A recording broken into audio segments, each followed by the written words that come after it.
فرمان مصطفیٰ صلی اللہ علیہ وسلم،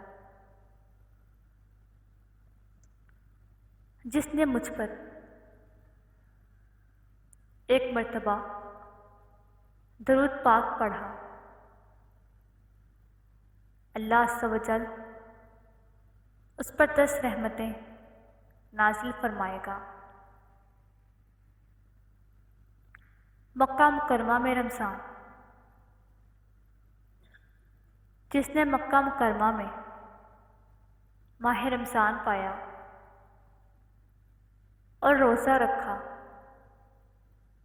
اور رات میں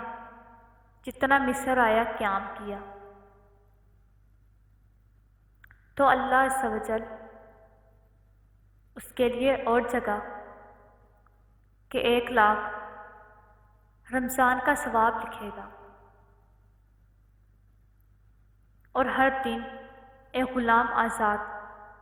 کرنے کا ثواب، اور ہر رات ایک غلام آزاد کرنے کا ثواب، اور ہر روز جہاد میں گھوڑے پر سوار کر دینے کا ثواب، اور ہر دن میں نیکی اور ہر رات میں نیکی لکھے گا۔